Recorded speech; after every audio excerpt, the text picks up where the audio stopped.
Assalamu alaikum. Good morning, everybody. Good Welcome morning. to Geo Pakistan. And in the morning, I was thinking कि today is the 15th of December, which means कि हमारे पास literally 15 दिन रह गए हैं. चलो 15-16. लेकिन the year is gone, Abdullah. It is मतलब ये किस तरह साल गुजर रहे हैं और दिन गुजर रहे हैं. वैसे हर साल आप यही कहती हैं. क्योंकि हर साल यही हो रहा होता है. तो एनीवे 15 दिन रह गए. अब अगर कुछ काम ऐसे थे जो निपटाने हैं कि दिन और साल और अयाम और महीने और हफ्ते ऐसे ही गुजर रहे हैं. वैसे अब्दुल्ला हो सकता है हमारे लिए गुजर रहे हैं और लोग कह रहे हो कि नहीं बिल्कुल नहीं, ये तो साल बड़ा लंबा था और ये तो गुजर ही नहीं रहा था. So it's a very personal feeling. लंबी है गम की शाम मगर शाम ही तो है. अगर किसी की जिंदगी में कोई मसला चल रहा है तो उसे लगता है कि भाई वक्त तो गुजर ही नहीं रहा है, ये वक्त कैसे गुजरेगा. और खुशी के लम्हात तो आपको पता ही है जरा जल्दी गुजर जाते हैं, पता भी नहीं लगता, पलक झपकता. परहैप्स मींस के जिनका साल गुजर गया अल्हम्दुलिल्लाह अच्छा तो फिर उनको लग रहा होगा कि चलो जल्दी से गुजर गया. इन एनी केस कोई चीज़ें अगर रह गई थी, कुछ निपटाना था, किसी को कॉलिंग करनी थी, रिकनेक्ट करना था, whatever loose ends tie up करने थे that you wanted to do this year, तो आपके पास 15 दिन अब और हैं, आप कर लें. ये ऑलमोस्ट 11.5 महीने में जो आप नहीं कर पाए आप 15 दिन में क्या उखाड़ लेंगे. Don't be so discouraging. There's a lot that can be done in an hour, in a day, in 2 weeks, whatever it is. अगर वो होना होता है 1 घंटे वाला काम तो भाई थोड़ा सा पहले. अच्छा इसके तो कोई इरादा ही नहीं है ना, छोड़ दो इसको. आप लोगों को तो समझ आ गई है ना बात. करें जो करना है आपने इंशाल्लाह. ठीक है जी. और ये कोई वार्निंग टाइप नहीं थी. ये फ्राइडे मोटिवेशन थी हुमा की तरफ. ये फ्रेंडली रिमाइंडर था Abdullah. Yes. Exactly. I'm coming straight to the point. What point was it anyway? Let's talk about cricket. Oh, how convenient is that? ठीक है, Perth test Neutral. Perth test के बारे में आपको बताना चाहता हूं. और बड़ा कोई बात है ना करने को क्रिकेट में भी, जिसमें आपने जंप मार के इस तरह गए हैं जैसे हम जीत गए. बताना ऐसा नहीं हो रहा. पर्थ टेस्ट में आगाज से दिन के इख्तिताम तक क्या हुआ. ऑस्ट्रेलिया पाकिस्तान पर हावी रहा पर्थ की बाउंसी पिच पर. What's so funny though? वैसे ही मैं कह रहा हूँ, मतलब हमारे पास क्या अच्छी बातें करने के लिए सोच रहा था. नहीं, हमारे पास अगले घंटे में बड़ी ज़बरदस्त एक मेहमान भी हैं और हम बहुत इंपॉर्टेंट इशूज़ पर भी बात करेंगे. भाई शान 11 कोई सरप्राइज दे पाएगी. फिलहाल तो ऐसे कोई आसार नज़र नहीं आ रहे हैं. वैसे कोई एक्सपेक्टेड भी नहीं था. डेविड वार्नर जिनको रिटायरमेंट से पहले फेयरवेल सीरीज खिलाने पर बोर्ड को तनकीद का सामना था, उन्होंने भरपूर लाठी चार्ज किया. मतलब ये सोचो ना, ये तो धोखेबाजी में नहीं काउंट होनी चाहिए बात कि जिसने कह दिया था कि it's over for me and बस खत्म, तो वापस आके उन्होंने हमारी धुलाई कर दी. और लिटरली हमारे एक होती है ना धुलाई ही है. उनका जो साथी बल्लेबाज है वो उनका साथ दे. नहीं, हमारी टीम भी उनका भरपूर साथ दे रही थी. ठीक है, हमारे फील्डर्स उनके साथ ताबून करते हुए नजर आए. वैसे bye the way what's up with the fielders? आपको याद है 2-3 दिन पहले जब हम सारी प्रैक्टिस वगैरह की बात कर रहे थे तो हमने स्पेसिफिकली जिक्र किया था, बिकॉज हमें स्पेसिफिकली बताया गया था कि फील्डर्स के साथ बहुत काम हो रहा है और बड़ी मोटिवेटेड भी हैं. They are really doing a good job. At least practice वगैरह में था. फिर कल क्या यही हुआ? वाला मोटिवेशन वो आखिरी 2 हफ्तों वाला मिला होगा तो वो करने चले गए होंगे. अब्दुल्ला बात नहीं बैठी, सॉरी. बिल्कुल पाकिस्तानी पेसर्स के लिए काम जाहिर है इतना आसान नहीं रहा जितना हो सकता था. पिच की सूरत हाल तो आपके सामने ये. वैसे हो भी क्या सकता था. स्पिनर्स तो वैसे ही हमारे स्क्वाड में बराए नाम है ना. फास्ट बॉलर्स की भी बिल्कुल नहीं चल रही है. पार्ट टाइम स्पिनर्स भी कुछ नहीं कर पा रहे हैं. जैसे कि हमें कहना चाहिए था जब कोई कुछ कर ही नहीं रहा तो हम ये बात क्यों कर रहे हैं? हम क्या खबर ही क्यों कर रहे हैं? बाइफरकेट करके बताऊं आपको, डायसेक्ट करके बताऊं क्योंकि आप यूर होपिंग कि को जो कर रहा है डिपार्टमेंट उसका भी जिक्र आ जाए, लेकिन अपेरेंटली यहाँ कोई कुछ नहीं कर रहा. भाई 455 रन, 7 खिलाड़ी आउट इस वक्त ऑस्ट्रेलिया की सूरत हाल है. और ये है आमिर जमाल ने 4 खिलाड़ियों को आउट किया है. टेस्ट डेब्यू है इनका. So yes, something to look forward to, at least you know a talent to look forward. Score क्या बताया आपने अभी? 455 रन्स. अच्छा जी. And 7 wickets. माशाल्लाह. सो आमिर ने क्या कहा है जरा सुन लें. देखें, प्लान्स हमारे अच्छे थे. प्लान्स हम करते रहे. हमारे 2-3 प्लान्स थे, सिर्फ हम एक प्लान पे स्टिक नहीं रहे. पहले हमारा प्लान था कि हम उनको अर्ली ऑन जो है वो ज़्यादा से ज़्यादा इनको खिलाएं ताकि वो वहाँ से आउट हो जाएं. तो वही बात है कि 2-3 चांसेस भी क्रिएट हुए जिसकी वो ग्रैब नहीं हो सके. अदरवाइज़ हम मतलब अभी भी 80 या 85 रन पे भी वो हम कम कर सकते थे. सो या ये सूरत हाल है जो उन्होंने. तो ऑलरेडी जी ये स्कोर बन चुका है और आगे जो हदफ देने जा रहा है ऑस्ट्रेलिया, जाहिर है उस तक पहुंचना हमारे लिए हरगिज़ मुमकिन नहीं है. सोच सकते हैं वो हदफ क्या होगा? Can you imagine? Let's see क्या होता है ये, लेकिन बाउंसी विकेट है हमारे बैटर्स के लिए, इम्तिहान बन सकती है। 550 प्लस तो डेफिनेटली होएगा ही होएगा, क्योंकि बन रही है। तो अभी हो गए हैं। Do we have, yeah, we have Sikandar Bakht with us. Sikandar, क्या हाल है आपका? सिकंदर, हम क्या बात करें? How are you? How are you? तो कह रहे थे ना अभी जिक्र हो रहा था कि ये साल गुजर गया, पता भी नहीं चला, मगर हमें पता चल रहा है। ये टेस्ट मैच ये फौरन से पता चलना स्टार्ट हो गया। मुझे क्या पता चल रहा है कि हमारे बॉलर 6 महीने पहले से हम कहते थे यार हमारे पास 4 ऐसे फास्ट बॉलर हैं जिनकी स्पीड 145 है, ठीक है। आज हमें 140 तक कोई पहुंचता हुआ नजर नहीं आ रहा। मतलब साल के खत्म होते होते बेचारों की स्पीड ही खत्म हो गई है, और that is a very sad part कि हमारे वो सारे फास्ट बॉलर जिसमें वो हसनैन भी था, एहसानुल्लाह था, हारिस तो खैर खेलना ही नहीं चाहते, तो ये सारे किधर चले गए? मतलब जो 140 पे बॉलिंग करते थे या तो सिर्फ वो 4 ओवर के लिए करते थे जब वो T20 होता था, तो ये एक बड़ा सेटबैक हुआ है इस साल। हमें हम एक्सपोज हो गए हैं कि हमारी जो फास्ट बॉलिंग पे हमें इतना फख्र था, वो बेचारे नहीं तो सिको what really happened, this is one of the fastest pitch in the world. Exactly, तो इसको तो ऑलरेडी कोई 130 प्लस वगैरह आप एक्सपेक्ट कर सकते हैं। हमारा आज का एवरेज 125 अराउंड आया है। अच्छा, अभी आपने कहा ना ये फास्टेस्ट पिच है, तो ये तो बता दूं कि ये वैका का जो ग्राउंड है ना, ये वेस्टर्न ऑस्ट्रेलिया क्रिकेट एसोसिएशन से है ना, उन्होंने वैका कर दिया इसको। वो जो पुराना वाला था ना, उसको fastest pitch of the world कहा करते थे। ये आप इसलिए इसको नहीं कह सकते fastest pitch of the world, इसलिए कि ये वो है जिसे वो लाके क्या कहते हैं उसको प्लेस करते हैं ना, वर्ड ज़हन में नहीं आ रहा। Drop in pitch. Drop in pitch. हाँ, अब ये ड्रॉप इन पिच है, ये कहीं और बनती है, किसी फैक्ट्री में बनती है, फिर वहां से लाया जाता है, उसको रखा जाता है। तो आप इसको वो नहीं कह सकते कि जो हमने खेली थी वो जो पहला वाला जो ग्राउंड था पर्थ का, जहाँ पे जो फास्टेस्ट थी उधर खेली थी, उसकी मिट्टी जो उसका जो रंग होता था, आप अब्दुल्ला यकीन करें ब्लैक कलर की होती थी। तो मैंने उनसे पूछा भी यार, ये पहली दफा मैंने देखी कि कोई मिट्टी का रंग काला होता है। तो उन्होंने बताया कि ये खास जगह से पिच की मिट्टी आती है, एक झील है उधर, और वेस्टर्न ये पर्थ वाली जगह पे, I think it's not western, western Australia, तो वहां से किसी झील के पास से ये निकाल के लाते हैं, और उसकी पिच जो है उसका रंग जो है काला है। अब मुझे नहीं पता ये जो ड्रॉप इन पिच है इसका क्या रंग है। तो anyway, it's not, you can not से कि this is the fastest pitch, but it's a drop in pitch. So this is but This may not be the fastest in the world, but आप क्या consider कर रहे हैं इस pitch के behaviour को देखते हुए? इस पे एवरेज स्पीड इससे बेहतर होनी चाहिए थी। और ड्रॉप इन पिचेस की ट्रेडिशनली अगर देखा जाए तो कुछ डिफरेंस आ जाता है बॉलिंग अटैक वगैरह में और स्पीड में। देखिए ड्रॉप इन पिच क्या है, वो एक जगह पे रखे जो है आप उसको बनाते हैं, और आप जिस तरह बनाना चाहें पिच, देखें जैसे ये लेकर आ रहे हैं, आपने दिखा रहे हैं ना स्क्रीन के ऊपर, ये बड़े बड़े कंटेनर्स के ऊपर वो 2 हिस्सों में लेकर आते हैं। जब मैं 2000 में गया था ऑस्ट्रेलिया सर्दियों में, तो वहाँ पर मेलबर्न में डोम में खेले थे जो कि कवर्ड हो जाता है, तो उधर ड्रॉप इन पिच लाई गई थी। तो मैं खड़े होकर देख रहा था ये किस तरह बनाते हैं, लाके कंटेनर्स होते हैं उसमें जैसे खांचा नहीं होता जिसके अंदर जैसे केक बनता है, इस तरह के 2 पीसेस थे, उन्होंने लाके रखा, उसको जोड़ दिया, और पता भी नहीं चला हमें कि पिच ड्रॉप इन पिच आ गई।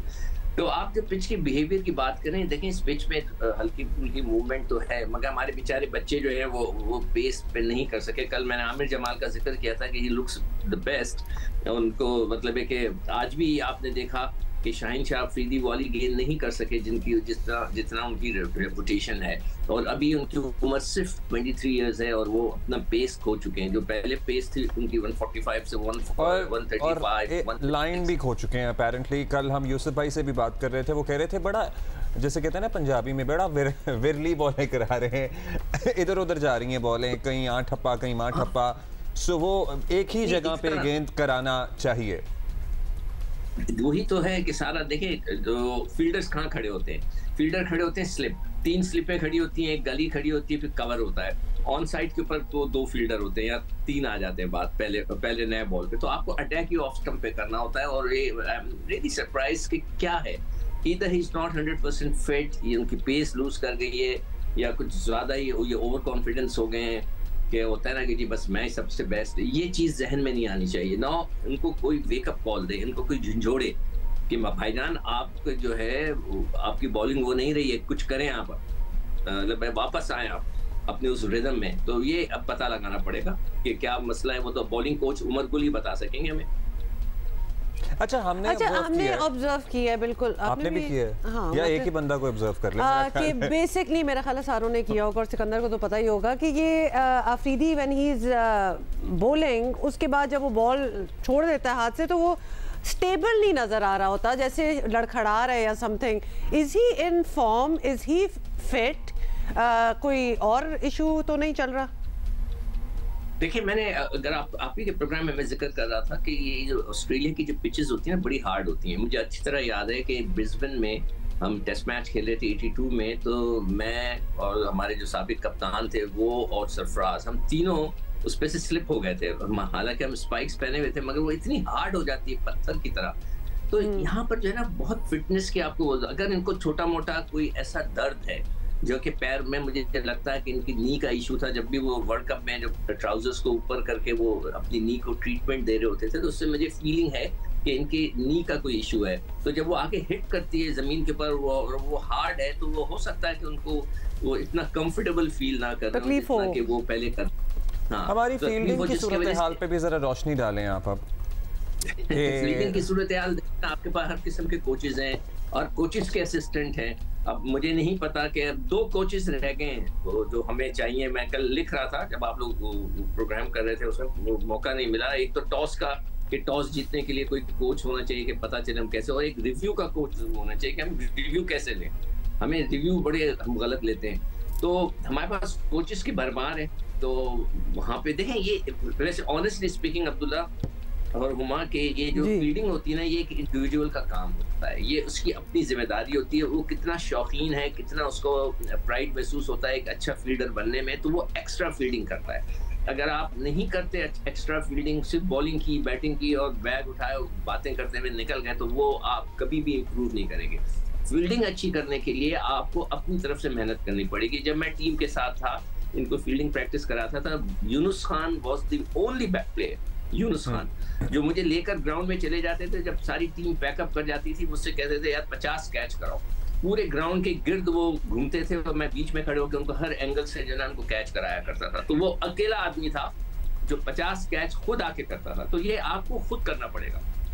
लड़कों को अपनी मेहनत जो है फील्डिंग के ऊपर खुद करनी पड़ेगी, वरना अगर कोच ने बोल दिया यार चलो बस खत्म हो गया तो पैक करके चले जाएंगे, तो उसमें नहीं होगा। तो फील्डिंग में लड़के को खुद अपनी तरफ से मेहनत करनी पड़ती है और अपने लिए प्राइड बनाना पड़ता है कि मतलब बेसिकली अपने आप को मोटिवेट खुद करना पड़ता है फील्डिंग में, because as such by the way would it be right कि फील्डिंग की भी कोचिंग क्या हो, मतलब ये तो खुद उस वक्त प्रेजेंस, लेकिन उस वक्त की वो प्रेजेंस ऑफ माइंड भी होती है, मतलब वो फैसला पर्सनल फिटनेस एब्सोल्युटली 100%, लेकिन उस वक्त की प्रेजेंस ऑफ माइंड है।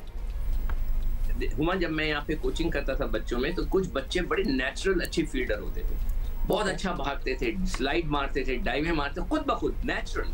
तो वो बच्चे जो है ज्यादा जल्दी इंप्रूव करते हैं, और जो बेचारे थोड़े से लेजी होते हैं तो उनको इंप्रूव कराना, आप जितनी भी मेहनत कर लें तो थोड़ी बहुत वो रह जाते हैं। तो ये जो फील्डिंग है, तो इसके अंदर आप कोचिंग कर सकते हैं बिल्कुल। देखें, तो फील्डिंग में भी कैच पकड़ने के तरीके होते हैं कि जी आई ऑन द बॉल, साइडवेज भागो, पीछे भागना है तो कैसे भागना चाहिए, स्लाइड मारनी है। हमारे लड़के जो नसीम शाह जख्मी हुए, शाहीन शाह अफरीदी जख्मी हुए, वो उन्होंने अपने जो घुटने हैं उसके ऊपर डाइव मारी और उनका घुटना जाके फंसा उसके अंदर। इंडिया में बहुत हो रहा था वर्ल्ड कप में, आपने देखा, उससे इंजरी ज्यादा होती है।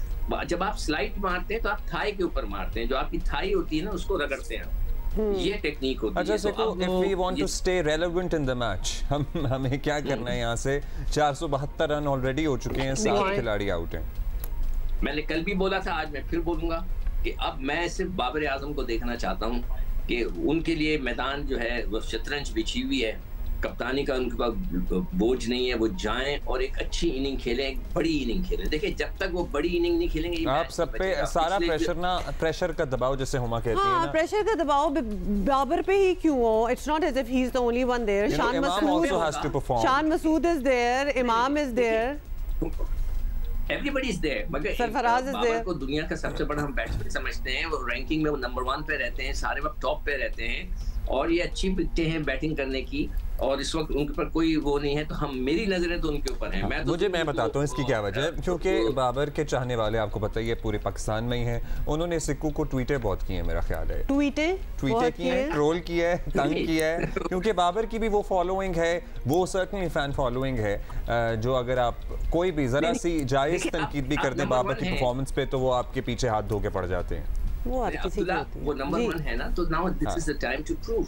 मतलब है कि आपके पास कुछ नहीं, फिक्र फाका कुछ नहीं है। 5 अभी आपके पास 3 दिन होंगे, 3.5 दिन आराम से बैटिंग करें। मैं तो कहता हूँ 2 दिन बैटिंग करें, जिस तरह हनीफ मोहम्मद किया करते थे, और 200 लगा दें, 150 लगाएं, 100 लगाएं, फिर मजा आएगा। ठीक है, okay, we get it in the sense, बिल्कुल आप सही कह रहे हैं, because all eyes would be on Babar के चलो अब वो सारी हाँ कि अब सारी रिस्पॉन्सिबिलिटीज आपसे हट गई हैं, तो now you prove, we get it. लेकिन टीम में और लोग भी हैं, वो सिलेक्ट हुए हैं इसी काम के लिए, जैसे कि सलमान अली आगा हैं, फहीम अशरफ हैं, सो देयर आर, सरफराज है, इमाम और शान तो है ही, there are a lot of people. Sarfaraz भी है, सब हैं, मगर देखिए वो नंबर 1 नहीं है ना इन द वर्ल्ड। और आपने देख लिया ना कहां से आ रहा है सिकंदर।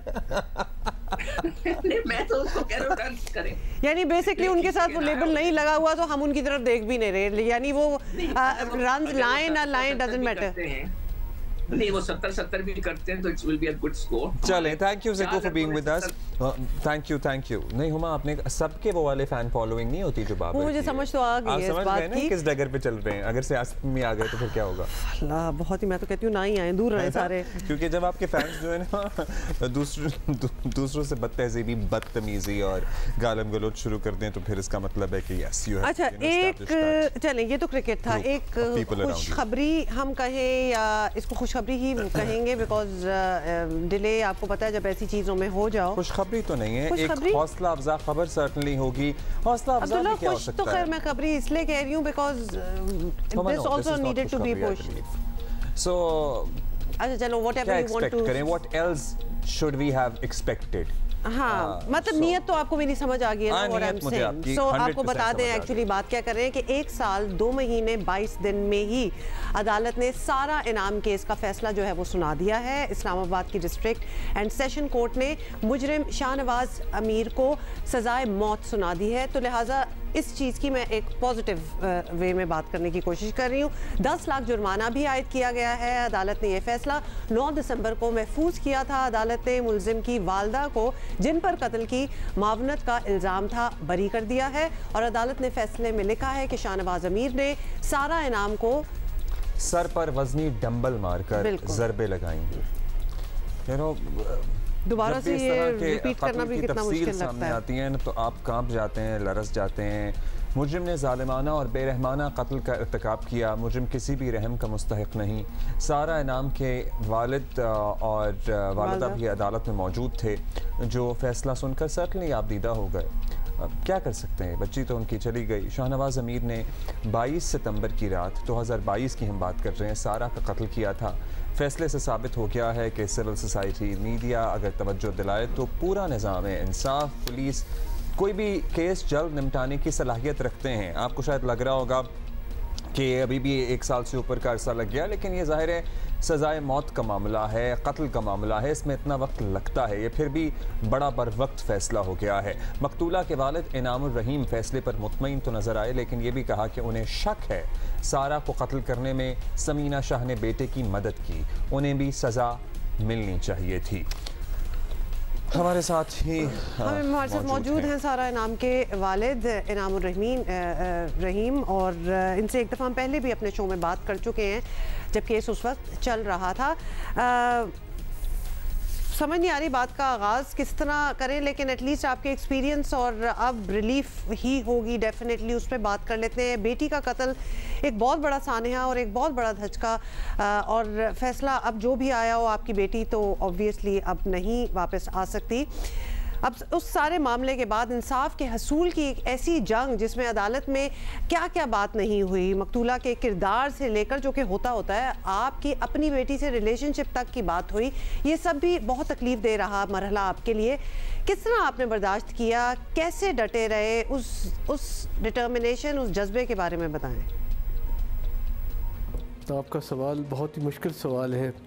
ये बहुत बड़ा सानिया था हमारे लिए, और सडनली जब हमें मालूम हुआ तो हमारे लिए इंतहाई तकलीफ़ का बायस था, और एक ऐसी चीज़ थी कि हम इमेजिन भी नहीं कर सकते थे। और हमने इस चीज़ को बस अल्लाह ताला ने हमें कुछ हिम्मत दे दी कि हम इस चीज़ को परसू करते रहे। एक किस्म का हमारी ज़िंदगी का मकसद ही यही बन गया। तो अल्लाह का शुक्र है कि आज जज साहब ने जो फ़ैसला दिया वो काफ़ी हद तक बेहतर था, मगर इंशाअल्लाह हम इस चीज़ को हम चाहते हैं कि मज़ीद भी इंसाफ हो और उसकी माँ को भी सज़ा मिले। इनामुर रहमान साहब, यकीनन ज़ाहिर है आपके गम का मदावा, आपके नुकसान का अजाला तो कुछ नहीं हो सकता। It's a life transmission. सारा इनाम के वालिद इनामुर रहीम साहब हमारे साथ मौजूद हैं। बहुत शुक्रिया, आपने हमारा इंतज़ार किया। एक्चुअली हम आपसे बात ही कर रहे थे, फिर एक टेक्निकल एरर बीच में आ गया। लेकिन खैर बात ये हो रही थी सर, और ये बताइएगा कि सारा इनाम का कत्ल एक ऐसा वाक़या था जिसने आपको ही नहीं हर एक को हिलाकर रख दिया, पूरे मुल्क को ही जैसे झंझोड़ दिया। बिलाखिर इसका फ़ैसला आ गया है, मुजरिम को सख्त तरीन सज़ा सुनाई दी गई है। आप इस फैसले से मुकम्मल मुतमईन हैं या कुछ तहफ़्फ़ुज़ात अब भी हैं? जी, ये फ़ैसला शाहनवाज़ की हद तक तो बहुत अच्छा है, और हमें तसल्ली है कि ये उसको सज़ाए मौत मिली है, जो कि उसको मिलना चाहिए था, जिस तरीके से उसने मेरी बेटी को मारा है। मगर कुछ हमें मसाइल उसकी माँ के सिलसिले में लग रहे हैं कि वो कैसे बच गई, क्योंकि ये बात सारी उस रात में हुई थी और रात के पहले पहर में हुई थी। ये 12 बजे से डेफिनेटली रात के पहले हुई है, और वो कैसे सो सकती है, और कैसे उसको मालूम नहीं था कि ये सब कुछ हो रहा है। कि रात के सन्नाटे में, जबकि उनका घर भी एक आइसोलेटेड सी जगह पे है, एक फार्म हाउस है, और रात के सन्नाटे में तो आवाज़ मीलों तक जाती है। तो जब उसने ये जुल्म मेरी बेटी पे कर रहा हो था, तो उसने कितना कराई होगी, कितनी चीखें होंगी, तो उसको कैसे सुनाई नहीं दिया। बिल्कुल, आपकी बात में वज़न तो है। ये बताइएगा इनाम साहब कि आमतौर पर ये तासर होता है कि पुलिस तफ्तीश शिकायत होती है लोगों को कि पुलिस तफ्तीश ठीक नहीं कर रही है, केस मजबूत नहीं बनाया। खैर ये तो सब कुछ आया था, सब कुछ सामने था, लेकिन साथ साथ सुस्त रफ्तारी की भी शिकायत होती है कि भाई इतना अरसा हो गया, इंसाफ नहीं मिल रहा, विक्टिम के अहल खाना से ताउन नहीं किया जा रहा। आपका अब तक का जो सफ़र रहा है, आप पुलिस के किरदार से मुतमईन हैं? अल्लाह का शुक्र है कि हमारे केस में पुलिस का शुरू से लेकर आखिर तक, और लोएस्ट रैंक कांस्टेबल से लेके आईजी साहब तक ने हमारे साथ पूरा ताउन किया, और हर मौके पे ताउन किया। और हमारे सारे गवाह जो थे वो पुलिस के लोग ही थे। हमें अपने कोर्ट से भी शिकायत नहीं है, उन्होंने भी भरपूर इस केस को जल्दी से जल्दी करने की कोशिश की, मगर कई वजूहात की वजह से ये कुछ डिले हुआ। कुछ सियासी हैं और कुछ डिफेंस लॉयर की भी ज़रा उनकी पता नहीं किस किस्म की मसरूफियात थी कि वो अक्सर पेशी देर में आते थे, या कभी कभी स्किप भी हो जाती थी उनकी पेशी। तो हमें पुलिस से और अदलिया से हम उनकी बहुत तारीफ़ करते हैं, और हम उनका शुक्रिया अदा करते हैं कि उनसे हमें सही ताउन मिला।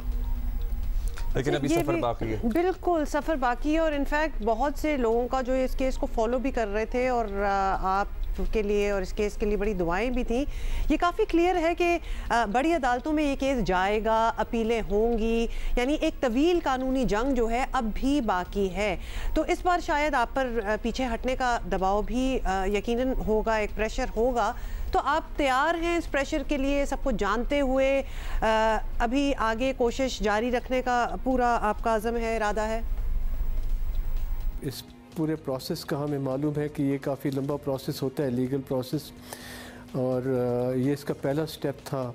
अल्लाह का शुक्र है कि पहला स्टेप कामयाबी से हल हो गया, मगर इसमें भी जो कमी रह गई है उनकी माँ की हद तक, उसको भी हम परसू करेंगे, और हमें मालूम है कि वो अपील करेगा, और हम उस अपील के सिलसिले में जब तक कि ये फ़ैसला कंप्लीट अपनी हद तक नहीं पहुंच जाता, और जब तक ये फ़ैसला इम्प्लीमेंट नहीं हो जाता हम लोग डेफिनेटली इसके साथ रहेंगे। हम उम्मीद करते हैं कि इसी सिलसिले में नूर मुकद्दम का केस भी एक है जो कि हाई कोर्ट ने भी उसकी सज़ा को न सिर्फ बरकरार रखा बल्कि बढ़ाया, और हमें भी उम्मीद है कि हाई कोर्ट में भी हमारी इस सज़ा को बहाल रखा जाएगा और उसकी माँ की भी सज़ा कंसिडर की जाएगी।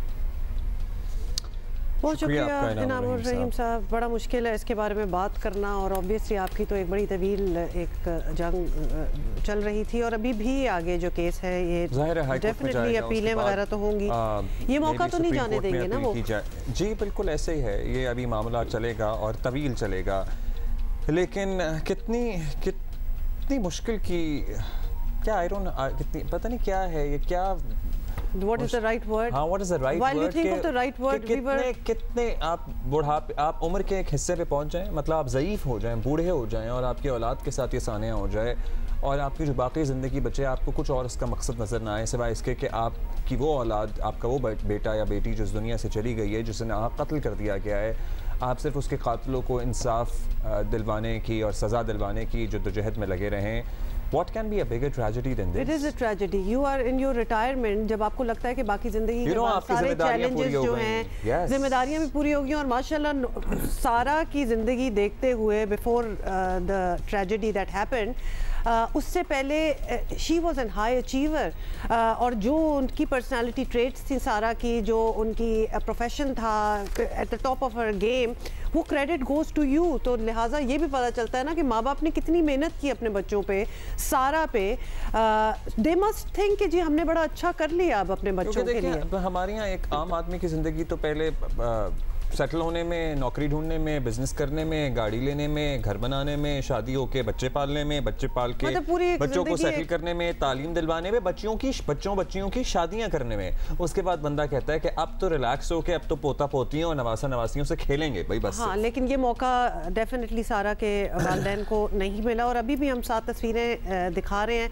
I can not get over the fact that she was so full of life, लेकिन एक जजमेंट ऑफ एरर कहीं भी हो सकता है, बिकॉज जिस शख्स से इसने शादी की वो उसके ट्रेड्स का काफी लोगों को पता था, इनको नहीं पता था, क्योंकि ये आई गेस पाकिस्तान में रहती भी नहीं थी, ये बाहर रहती थी, और इंसान बड़ी आसानी से किसी और को धोखा दे भी देता है, बिल्कुल धोखा खा भी जाता है, और कभी कभार बिलीव भी नहीं करता, और कभी कभार ये भी करता है कि हुआ होगा in the past, you know, अब नहीं होगा, या व्हाटएवर इट इज।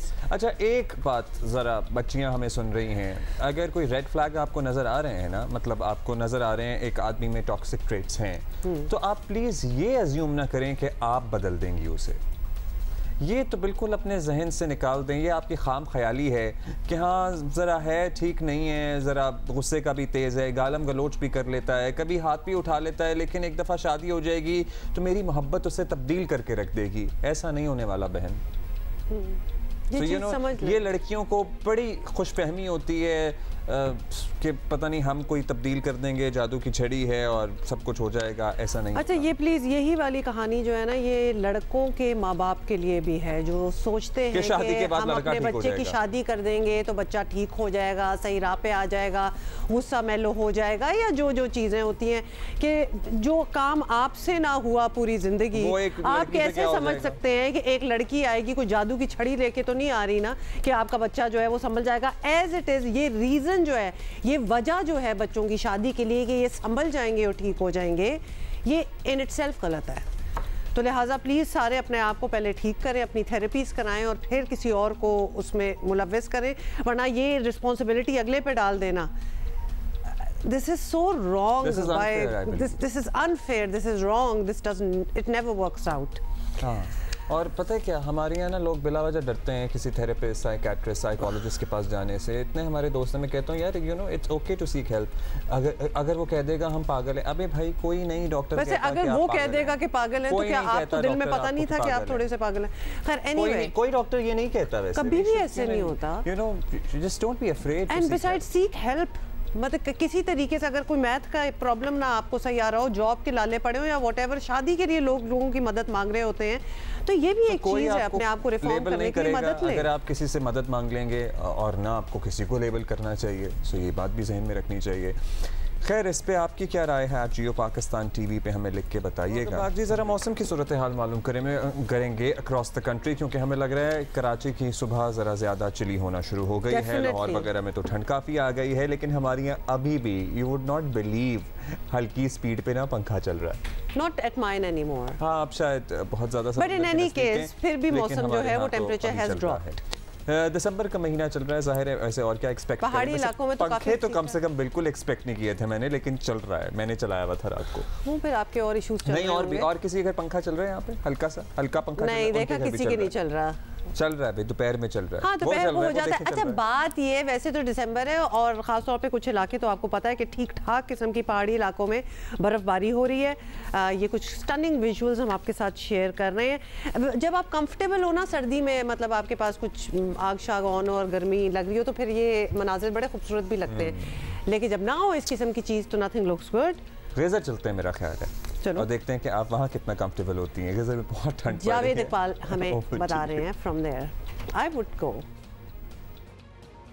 जी ज़िला गज़र में भी गुज़िश्ता कई दिनों से खुश्क सर्दी का सिलसिला बरकरार है। ताहम लोगों के मुश्किलात जो है गुज़िश्ता सालों की निस्बत सर्दी के हवाले से तो कम है, लेकिन जो ख़रीदारी हो रही है उसमें महंगाई की वजह से लोगों के मुश्किलात में काफ़ी ज़्यादा इजाफा हो रहा है। और साथ साथ मैं आपको ये बताता चलूँ, इस वक्त ज़िला गज़र में जो 11 kg का सबसे छोटा जो सिलेंडर है इस वक्त वो 4500 रुपये में फ़रोख्त हो रहा है। इसी तरह लकड़ी जो है यहाँ पे गाखू शहर में खुश्क लकड़ी जो है 1200 रुपये फ़ी मन, जबकि गीली लकड़ी तकरीबन 900 से 1000 रुपये के दरमियान फ़रोख्त हो रहा है। इसके अलावा कबाड़ मार्केट में लोग वहाँ पे जाते हैं, लेकिन इस वक्त कबाड़ मार्केट में भी महंगाई ज़्यादा होने की वजह से लोगों को ख़रीदारी में काफ़ी मुश्किलात का सामना है। इसी तरह हम बलाई इलाकों की बात करें तो बलाई इलाके फंडर यासीन और इश्कोमन के बलाई इलाकों में लकड़ी की जो कीमतें हैं इस वक्त फ़ी मन 1500 रुपये तक फ़रोख्त हो रही है। और साथ साथ वहाँ गैस की कीमतें जो है गाकू शेयर की निस्बत तकरीबन 400-500 रुपये फ़ी सिलेंडर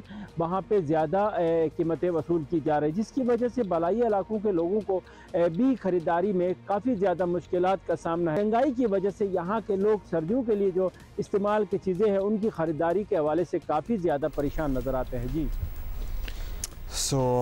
वहाँ भी खुश्क सर्दी पड़ रही है, यहाँ भी वैसे खुश्क। हम आगे जाके और ज़रा इलाकों से अपने कॉरेस्पॉन्डेंट से बात करेंगे, क्योंकि लेके जाएंगे आपको। वो वाली बात थी ना, आप कह रहे थे कि I would like to go there, not perhaps here, but I will find out other places. Okay, thank you Javed Iqbal. जिसके बारे में जब से हमें पता लगा है लिटरली, मैं कल से यही सोच रहा हूँ कि इसको किस तरह बयान किया जाएगा, इसके बारे में कैसे बात की जाएगी। सुन के तबीयत भी आपकी ज़रा बिगड़ सी जाती है।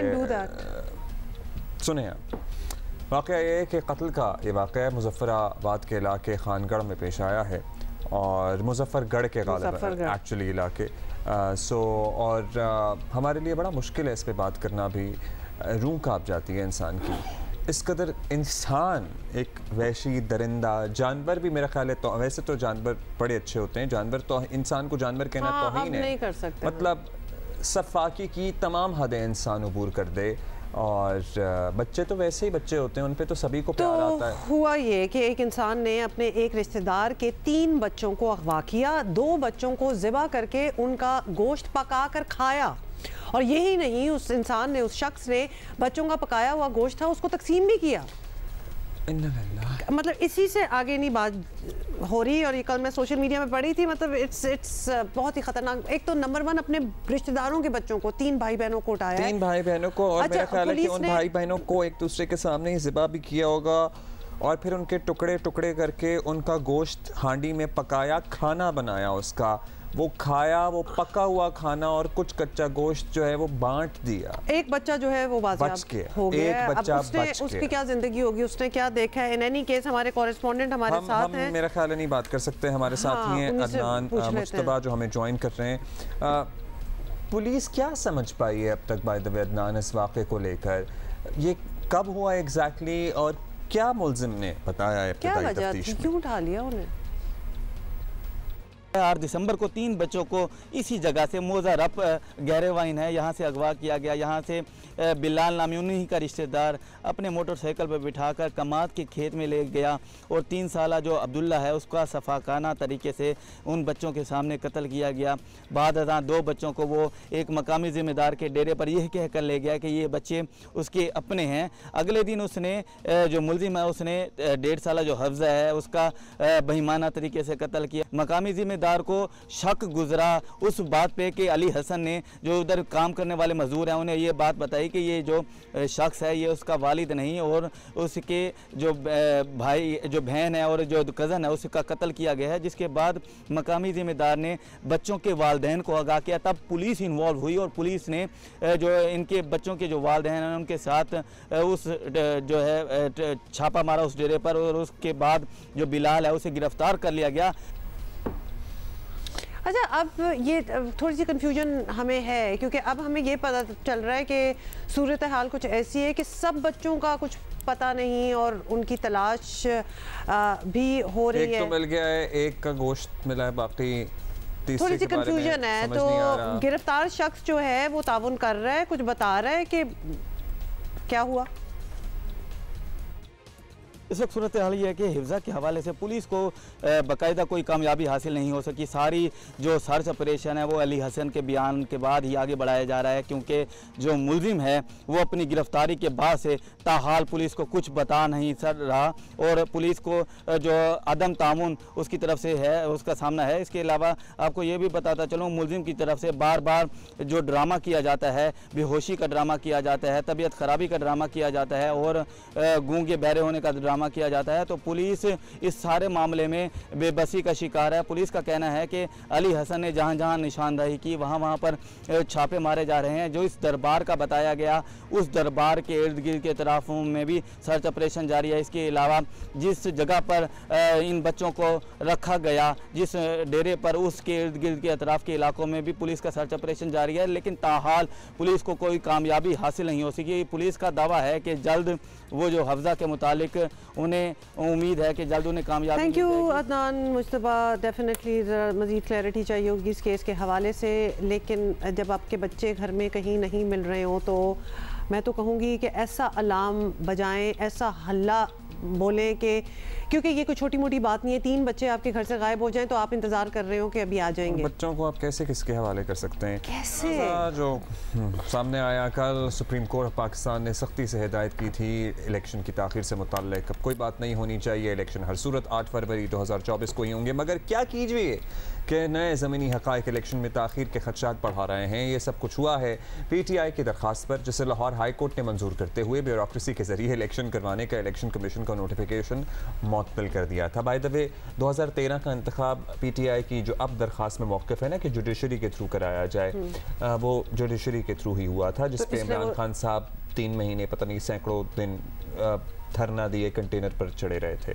तो अब भी वही चाहते हैं कि ही वांट्स के उसी तरह हो। यही नहीं बल्कि आपको बता दें कि अदालत ने यह मामला लार्जर बेंच बनाने के लिए chief justice Lahore high court को भिजवा दिया है और अब कब बेंच बनेगा, कितना वक्त लगेगा, कोई पता नहीं। नतीजे में इलेक्शन कमीशन ने DROs और ROs की तरबियत मुअत्तल कर दी है। अभी एक ही दिन हुआ था उनकी ट्रेनिंग स्टार्ट हुई थी कि उन्होंने they had to stop it in the middle. बिल्कुल। और PTI कहती है फ़र्क नहीं पड़ेगा। नून लीग का कहना है कि PTI ने सब इलेक्शन से फरार हासिल करने के लिए किया बेसिकली। वो बेंच वो तश्कील दे देते हैं, लेट्स मैं अज्यूम कर रहा हूँ, तो अगर वो बेंच तश्कील दे देते हैं और वो बेंच बैठ जाती है तो वो नोटिस करती है, और अगर वो बहुत जल्दी भी तलब करती है तो मंडे तक बात को लेकर जाते हैं। तो अगर मंडे तक बात जाती है तो तहरीक इंसाफ ने खुद ये इलेक्शन 8 तारीख का रोका। आज आखिरी दिन था कि इलेक्शन एक्ट के मुताबिक शेड्यूल अगर अनाउंस होना था और अगर उसका बेरे मिनिमम शेड्यूल को भी रखना था टाइम फ्रेम, तो आज शेड्यूल आना चाहिए था। हमारा पहले दिन से ये मौका ज़रूर रहा है कि election free and fair and transparent हो, और ऐसे इलेक्शनों में किसी भी सूरत आप डिस्ट्रिक्ट कमिश्नर्स को पार्टी नहीं बना सकते कि वो आपके रिटर्निंग ऑफिसर हो। इस सिलसिले में जो पिटीशन फाइल हुई है और उसमें स्टे आया हुआ है, वो मैटर बहुत जल्द डिस्पोज ऑफ हो सकता है। तो समझ पता है पीटीआई के अंदर भी कुछ कंफ्यूजन है इसको लेके। जो चेयरमैन है नए नए बाय द वे आप समझ रहे होंगे कि ये चेयरमैन है, इनका मौक़िफ़ कुछ और था। बैरिस्टर अली ज़फ़र साहब कल रात भी प्रोग्राम पे बात कर रहे थे जियो पे, उन्होंने कहा कि हमें ज़रा स्टे, उन्होंने अदालत में भी कहा था कि हमें, मुझे तो सुबह पता लगा इस मामले का, और स्टे ऑर्डर जो है वो होना नहीं चाहिए था और अपेरेंटली उसे वापस होना चाहिए। सो आधी पता नहीं पीटीआई स्टे ऑर्डर चाहती थी, आधी नहीं चाहती थी, क्या हो रहा है। खैर रात गए तक पीटीआई रहनुमाओं को महसूस होने लगा कि ब्लंडर हो गया, यही हुआ, और अपने पैर पे उन्होंने खुद ही कुल्हाड़ी मारी है। पीटीआई रहनुमा अली ज़फ़र ने आज शाहज़ेब खानज़ादा के साथ में कहा कि उनकी जमा दरख्वास्त वापस ले सकती है। ये जो स्टे ऑर्डर आया है उसकी वजह से खदशा ये आ गया है या खदशा ये हो गया है कि शायद इलेक्शन की वजह से डिले ना हो जाए। तो मेरा ख्याल है इसकी एक बैलेंस की ज़रूरत है, और हो सकता है कि हमारा मौक़िफ़ पीटीआई का ये हो कि ये स्टे ऑर्डर की हद तक हम विड्रॉ कराएं और केस को जल्द से जल्द समाअत करें मेरिट्स पे कि क्या आरओ जो हैं वो कोर्ट से होने चाहिए, अदालत से होने चाहिए, या वो ब्यूरोक्रेसी से हों। अच्छा जी, अब सियासी जमातों के खदशात अपनी जगह, मगर लगता है कि मुस्लिम लीग नून जो है वो इलेक्शन के लिए तैयार हो चुकी है, अपने आप को तैयार कर चुकी है। लीगी कायद नवाज शरीफ कल पहली बार बाज़ाब्ता आवाम से बराह रास्त मुखातिब हुए और अपने वोटर से 8 फरवरी को अपना फैसला सुनाने का कहा। इंशाअल्लाह मुझे मालूम है कि आप 8 फरवरी को अपनी जजमेंट ज़रूर सुनाएंगे, एक खुशहाल पाकिस्तान की, एक तरक्की याफ्ता पाकिस्तान की, और आप अपनी जजमेंट सुनाएंगे, अपनी बरियत का फैसला आप खुद करेंगे, खुद ही आपने अपनी सज़ाओं का खात्मा करना है। और मुझे यकीन है कि आप अपना मुकद्दर बदलने की भरपूर सलाहियत रखते हैं। इलेक्शन कमीशन ने वाज़ेह किया है कि उसकी इलेक्शन की तैयारी मुकम्मल है, मगर इस नई सूरत हाल के बाद जो भी नताइज होंगे इलेक्शन कमीशन इसका ज़िम्मेदार नहीं होगा। इनफैक्ट इलेक्शन कमीशन ने पीटीआई को ही मोरद इल्ज़ाम ठहराया है। साबिक़ secretary election commission Kanwar Dilshad साहब हमारे साथ मौजूद हैं, उनसे ज़रा समझने की कोशिश करते हैं। सर, एक कोर्ट का फ़ैसला आने के बाद आम तसव्वुर यही है कि अब ज़रा इस प्रोसेस में एक रुकावट सी पैदा हो गई है। क्या आपको लगता है कि अब अभी मुकर्ररा तारीख पर इंतखाबात मुमकिन हैं कि हो पाएँ, या इसमें डिले अब नागुज़ीर है? मेरा जी हाई कोर्ट का फैसला जो है उसको तस्लीम करना लेटर सुप्रीम मानो मन जो होता है, ये इलेक्शन कमीशन की आइंदा कानूनी जिम्मेदारी है। और हाई कोर्ट ने इलेक्शन कमीशन पाकिस्तान का जो 11 दिसंबर को जो उन्होंने आरओ और डीआरओ का यानी डिस्ट्रिक्ट रिटर्निंग ऑफिसर और रिटर्निंग ऑफिसरान का जो नोटिफिकेशन किया था वो उन्होंने मुअत्तल कर दिया। तो इलेक्शन कमीशन पाकिस्तान ने इस फैसले की रोशनी में जो ट्रेनिंग का जो शेड्यूल दिया था वो उन्होंने वापस ले लिया। तो अब ज़ाहिर है लार्जर बेंच फैसला करेगा, और लार्जर बेंच के फैसले आने तक उस वक्त तक इलेक्शन कमीशन जो है वो जो इंतखाबी शेड्यूल जारी करना था सेक्शन 57 के तहत वो चंद रोज के लिए मौखर हो जाएगा। अच्छा, लार्जर बेंच का फैसला आ जाएगा कि जब आप रिटर्निंग ऑफिसरों को डिस्ट्रिक्ट रिटर्निंग ऑफिसर कहाँ से ले रहे हैं, एडमिनिस्ट्रेशन से ले रहे हैं या जुडिशरी से ले रहे हैं, उसके फैसले के बाद ही इलेक्शन कमीशन जो है वो इंतखाबी शेड्यूल जारी करेगा। अच्छा कमर साहब, अगर ये तय हो जाता है कि ब्यूरोक्रेसी के बजाय किसी और से इलेक्शन कंडक्ट कराए जाने हैं तो फिर ऑप्शन अदालती अमले का ही रह जाता है, आपकी नज़र में ये ज़्यादा बेहतर होगा या ब्यूरोक्रेसी वाली ऑप्शन जो है वो ही ठीक है? हाई कोर्ट के जज हज़रात का कहना था कि हमारे पास क्योंकि जुडिशल ऑफिसर को इलेक्शन कमीशन के ड्यूटी देने के लिए हमारे पास जो है बेपनाह मुकदमात हैं जिनकी बराबर हम आपको इनको स्पेयर नहीं कर सकते, आपकी खदमात नहीं दे सकते। उसके ऊपर फिर इलेक्शन कमीशन पाकिस्तान ने जो ब्यूरोक्रेसी से लामहला जो हमारा सेक्शन है इलेक्शन एक्ट का 50 और 51 उसकी रोशनी में उन्होंने फिर ब्यूरोक्रेसी से खदमात हासिल कर ली, इंतजामिया से जो है वो ऑफिसरान जो है वो हासिल किए। और जो हमारा सेक्शन 51 और 50 है उसमें लिखा हुआ है या तो ब्यूरोक्रेसी यानी इंतजामिया से या फिर जुडिशरी से। अब जुडिशरी तो इनकार कर दिया था तो ला मोहल्ला उन्होंने फिर ब्यूरोक्रेसी ही है उन्हीं की खिदमत हासिल की। तब चूँकि हाई कोर्ट ने कह दिया है तो फैसला आने तक ये सारा शेड्यूल जो है वो फिलहाल फॉर द टाइम नहीं मौखर हो जाएगा। अच्छा कमर साहब, आप नज़र तो यही आ रहा है कि इलेक्शन जब भी होने, जिसने भी कराने, ये फैसला अदालत करेगी कि कौन हिस्सा एक्चुअली ले सकता है, कौन नहीं ले सकता। सो आपको क्या लगता है, इससे इलेक्शन कमीशन का काम आसान हुआ है या मुश्किल हुआ है? वो तो कह देंगे भाई अदालत का फैसला था। आपको क्या लग रहा है? नहीं देखो, इलेक्शन कमीशन तो पाबंद है हाई कोर्ट सुप्रीम कोर्ट के फैसलों का। तो अब ये ज्यादा देर इसमें जहर एक बड़ा अहम फैसला आ गया।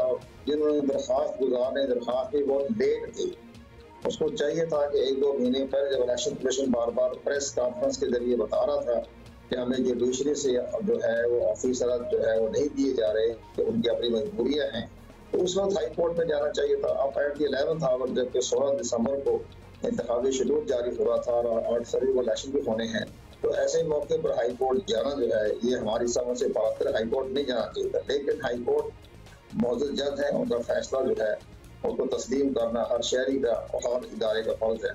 तो अभी फैसला आ गया है, तो कोई भी चंद दिनों का जो है फर्क पड़ेगा, ज्यादा दिन फर्क नहीं पड़ेगा।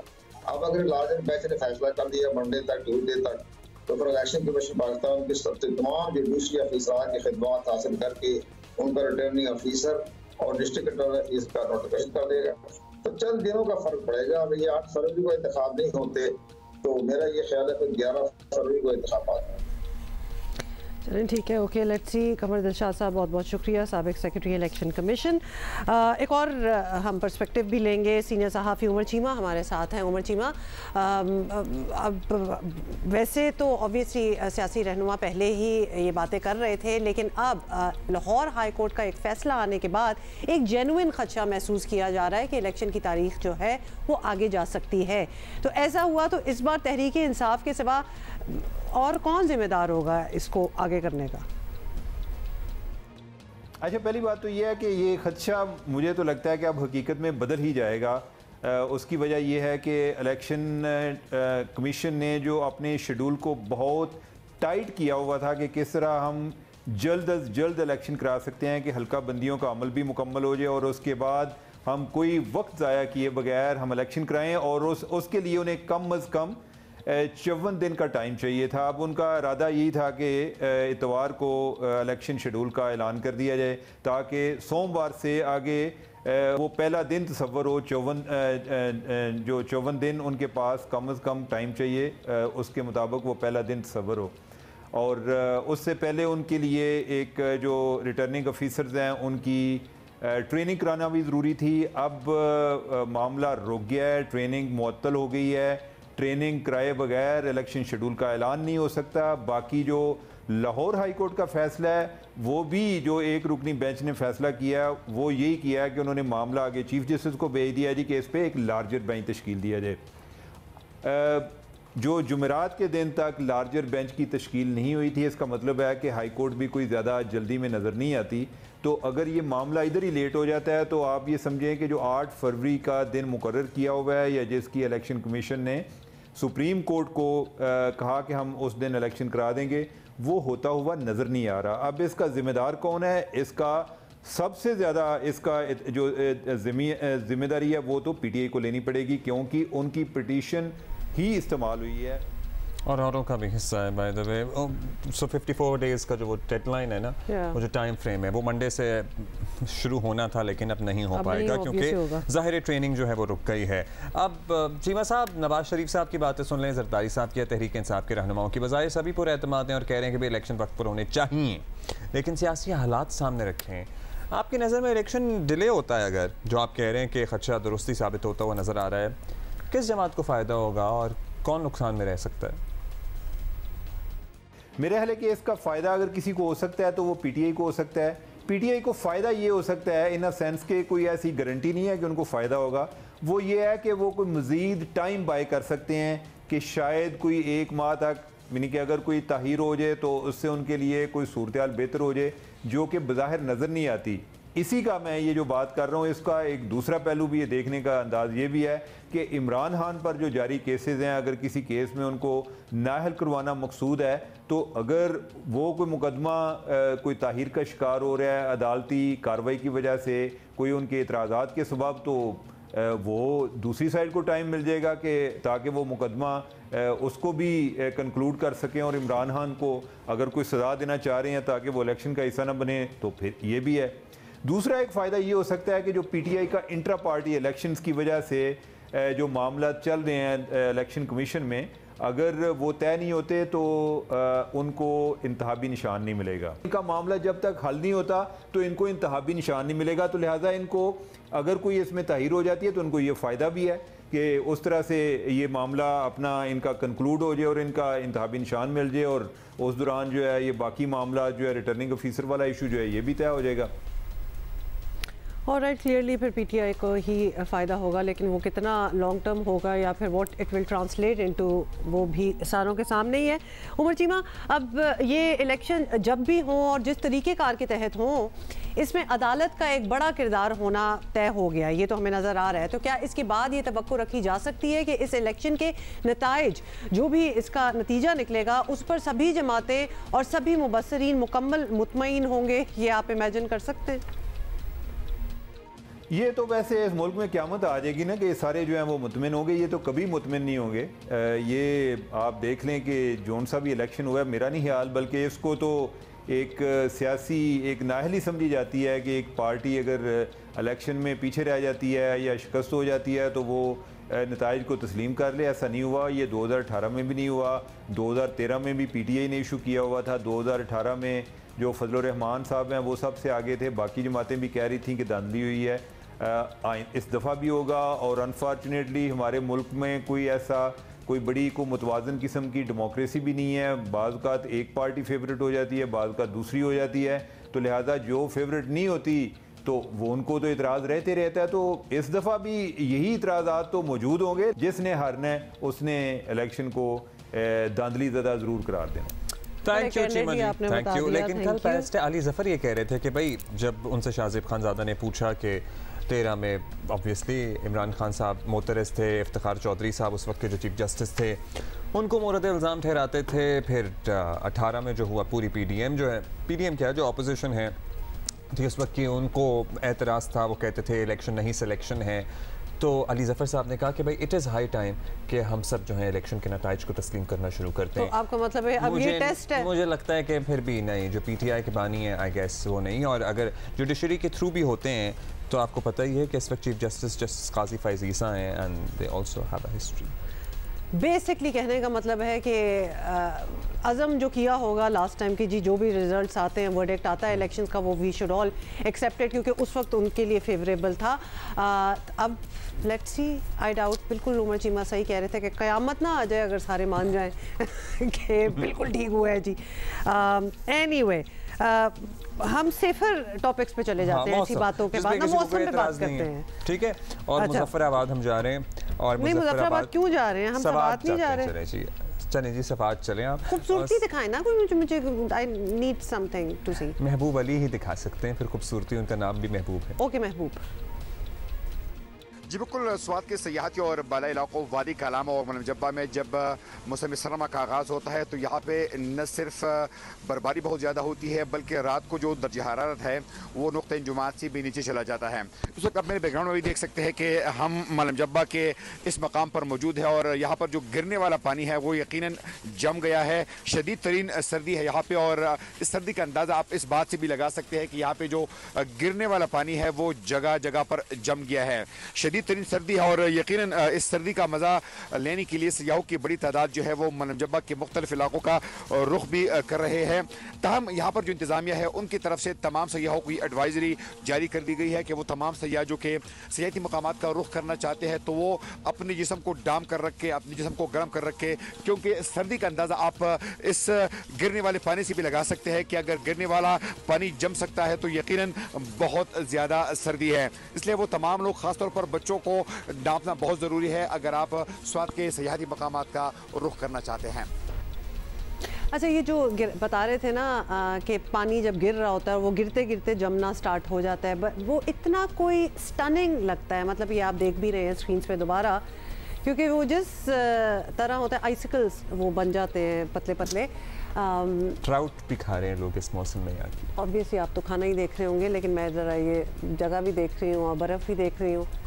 पता है बर्फ़ का एक कैच ये है, ठंड का, स्नो का कैच ये है कि if you are not equipped, मैं पहले भी कह रही थी, अगर आपने कपड़े, थर्मल्स, इस किस्म की चीज़ें ना पहनी हो तो इंजॉय करना बड़ा मुश्किल हो जाता है, बिकॉज बर्दाश्त करना बड़ा मुश्किल हो जाता है। So you have to be totally equipped. अब मुझे नहीं पता कि ये जो दो शख्स हैं हमारी स्क्रीन पे इस वक्त, आपको लग रहा है देख के कि ये टोटली मेरा ख्याल है कि दे आर एंजॉयिंग इट, क्योंकि they are enjoying it and they are from there, तो उनकी जरा वहां पे उनका थ्रेशोल्ड भी ज्यादा है। देखिए ना, जिंदा ट्राउट मुझे कहां से नजर आया है, वो लिखा बैनर नहीं पढ़ रही हैं आप? ये तो बैनर ही पढ़िए, कौन से ट्राउट ने आपको हाथ हिलाया कि मैं इधर हूँ?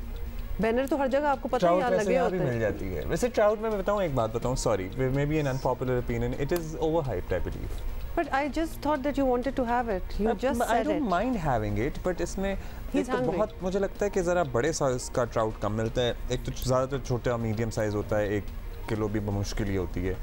सो उसमें बहुत बारीक से कांटे भी होते हैं। मतलब उस मौसम में बैठ के उधर आपको फ्रेश पकड़ी हुई ट्राउट अगर आप खा रहे हो, पकड़ी हुई कोई दरिया से नहीं आपको पकड़ के लाके दे रहे होते हैं। They are multiple farms, you know, road के किनारे कहीं ना कहीं से तो पकड़ के हाथ में आई होगी ना। छोटे छोटे स्विमिंग पूल टाइप, तालाब टाइप सिस्टम से बनाए हुए हैं। फिश फार्मिंग भी हो रही होती है, फिश फार्मिंग हो रही होती है, और उस फार्म में से आप निकाल लें ट्राउट और उसके बाद आप खा लें। I don't think so there is any catch in it. Yes, अगर आप चलते दरिया में से मछली पकड़ें और फिर उसको पकाएं तो वो एक एडवेंचर है। ओके, एनीवे, इस बर्फ़ में जाना और इसको एंजॉयज लेना, इसके वो भी एक एडवेंचर है, तो वो भी करके देक सकते हैं आप। इन द मीन टाइम कोई आउटस्टैंडिंग मसाला नहीं लगा होता, बस आटे बेसन से लगा होता है, ऊपर से मसाला छिड़क देते हैं। सही है। You are so hungry. You know, मैं अब्दुल्ला को देख रही हूँ बोलते हुए, तो लगता है कि मुंह में पानी आ रहा है इस वक्त। I think you know, trout जो लोग करते हैं ना, दीवाने से हो जाते हैं। We were talking about the weather, you know, not food. अच्छा सॉरी, बैनर से आ गया ना जहन में, बैनर से करके फंस गया। पारा चिनार जा रहे हैं जी। अली अफजल की जगह पारा चिनार जाएंगे। Ali Afzal I haven't had any, you know, fresh मूंगफली up till now. Really? Yeah. हालांकि अब है। वो जो गरम जो रेत में बना के देते हैं। कितनी भूख लगी हुई है भाई इसको। भूख नहीं लगी हुई, you know? अली अफजल, ये तो मौसम ही इन चीजों का है। कबायली इलाका पारा चिनार मुल्क के उन इलाकों में शुमार होता है जहां मौसम सरमा के दौरान शदीद सर्दी पड़ती है और लोगों के पास अपने घरों और कमरों को गर्म रखने के लिए वाहिद सहारा खुश्क लकड़ी है। इस साल खुश्क लकड़ियों के रेट्स भी बढ़ गए हैं। खुश्क लकड़ियों के रेट्स 1400 पीमन तक पहुंच गए हैं, जो कि गरीब शहरियों के दस्तरस से बाहर हैं। और शहरियों का कहना है कि मौसम सरमा के दौरान उन्हें अपने घरों और कमरों को गर्म रखने के लिए खुश्क लकड़ी की ज़रूरत पूरा करना भी एक संगीन मसला होता है। इलाके के लोग मुतालबा करते हैं कि ज़िला कुरुम में गैस की सहूलत दी जाए और सियाहों की सहूलत के लिए इक़दामात उठाए जाएं। ओके, पारा चिनार से तो थे हमारे साथ। अच्छा, एक बहुत बड़ा कंसर्न है जिसके बारे में हम बात करना चाह रहे हैं। खैबर पख्तूनख्वा और बलूचिस्तान में दहशतगर्दों के हमले हर गुजरते दिन के साथ बढ़ते जा रहे हैं और इन दहशतगर्द खूनखार भेड़ियों से सिक्योरिटी फोर्सेस समेत कोई भी महफूज नहीं है। मंगल के रोज़ DI खान में दहशतगर्दों के हमले में 23 फौजी जवानों की शहादत पर पूरी कौम गम गुस्से का शिकार है। और इलेक्शन सर पर है। बिल्कुल, सोचें इलेक्शन सर पे हैं। अमन अमान की बिगड़ती सूरत हाल ने हर किसी को लिटरली फिक्रमंद किया हुआ है। निगरान वज़ीर आज़म अनवारुल हक काकड़ ने DI खान हमले के ज़ख्मी जवानों की अयादत के मौके पर कहा कि दहशतगर्द कोई भी हरबा इस्तेमाल कर लें, कामयाब नहीं होंगे।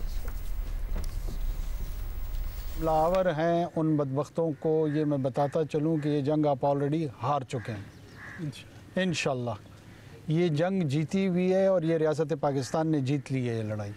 सिर्फ इसका ऐलान होना बाकी है, इसके वक्त का तयन होना बाकी है। इस बीच में कहीं हमें नुकसान होगा, कहीं दुश्मन को नुकसान होगा। No surrender, no retreat. ये एक हमला करेंगे, हम 10 कदम आगे बढ़ाएंगे। ये 10 कदमों की तरफ आएंगे, हम 100 कदम आगे बढ़ाएंगे। ये याद रखें, आज मैं हूँ, मैं कल मारा जाऊँगा, ये आ जाएगा, ये मारा जाएगा, कोई और आ जाएगा। The message was loud and clear। Yeah. Balochistan की निगरान हुकूमत के तर्जुमान वज़ीर इत्तला जान मोहम्मद अचकज़ई हमारे साथ मौजूद हैं। जान साहब, खैबर पख्तूनख्वा और बलूचिस्तान में सिक्योरिटी की सूरत हाल पर सभी परेशान नज़र आते हैं। इलेक्शन पे भी बात होती है। मौलाना फजलुर रहमान ने भी खदशात अपनी रिजर्वेशंस का इजहार किया था। एक आध वाक़या तो है नहीं, दहशतगर्दी का लिटरली एक तसलसल नज़र आ रहा है। सो क्या आपको नज़र आ रहा है, क्यों एकदम से ये सिलसिला मज़ीद बढ़ गया है?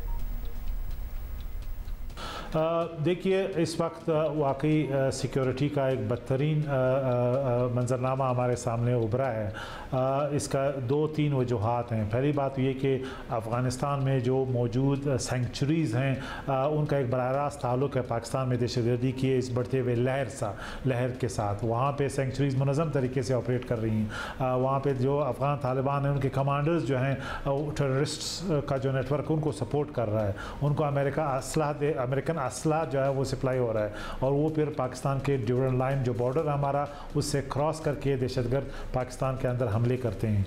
दूसरा थ्रेट जो है वो इसी नेटवर्क है जो पाकिस्तान के अंदर ये ऑपरेट कर रहा है, जो लिंक्ड अप है इसी सेंचुरीज़ के साथ। ये पाकिस्तान में अंदर से कार्रवाइयाँ करते हैं और इस तरह वाक़यात जो है बर्पा करते हैं, जिसकी वजह से जो खौफनाक वाक़या कल डिया खान में यानी हुआ, इससे पता चलता है कि किस तरीके से दहशतगर्दी का ये नेटवर्क स्ट्रॉन्ग है और उनका इम्पैक्ट कितना है।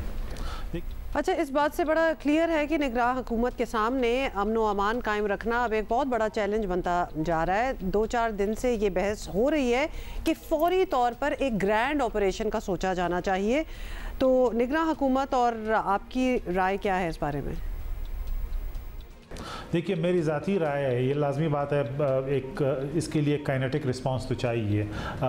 इस वक्त हम दहशतगर्दी या दहशतगर्दों का मुकाबला अपने अंदर मुल्क में, अपने शहरों में, अपने कस्बों में, अपने गाँव में नहीं कर सकते। इसके लिए जो रूट कॉज है वो इनकी सेंचुरीज़ हैं जो वहाँ से ऑपरेट हो रही हैं, उनके हवाले से हमें कोई स्ट्रेटजी बनानी होगी। क्योंकि जब तक दहशतगर्दी एक मुनज़्ज़म तरीके से किसी रीजन से ऑपरेट करती है, उसके मराकज़ हैं, तो लाजमी बात है अपने शहरों में आप जितनी भी रीइंफोर्समेंट करें लॉ एंड ऑर्डर, उसके लिए आप एक 100% फेंस नहीं कर सकते। लिहाजा ज़रूरत इस अमर की है कि हम उन दहशतगर्दों को उन सेंचुरीज़ के पीछे जाएं जहां से ये नेटवर्क ऑपरेट हो रहे हैं।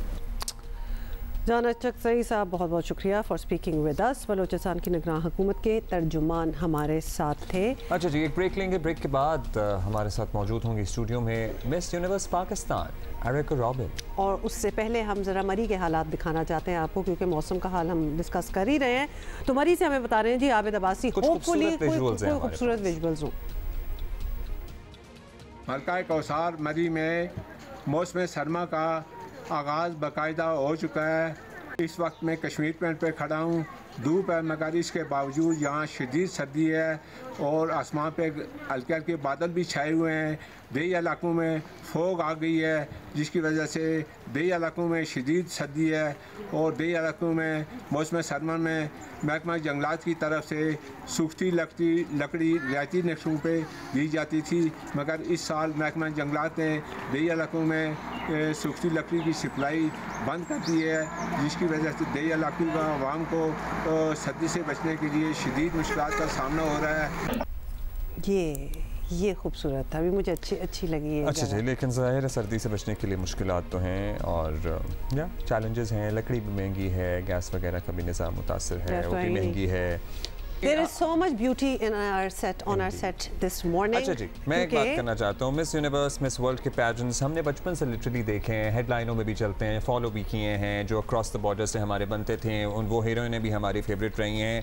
हमारे यहाँ से सर्टनली रिप्रेजेंटेशन नहीं होती थी और उसके लिए बहुत चैलेंजेस भी थे, लेकिन अब दुनिया इतनी इवॉल्व हो गई है और इतनी एक्सेप्टेबिलिटी है कि हम अपने आप को उस तरीके से रिप्रेजेंट कर सकते हैं जैसे हम हैं या जैसे हम करना चाहते हैं। So nobody can force us what should be wear. हम वो पहन सकते हैं जो हम पहनना चाहते हैं, हम वो बात कर सकते हैं जो हम करना चाहते हैं, which is appropriate to our culture, our country and our people. और ये करके किसने दिखाया? हमारी अपनी representation Miss Universe Pakistan Erica Robin, who is with us in the studio right now. Good to have you. Welcome Erica. Congratulations. Thank you so much. आप बहुत बहादुर हैं।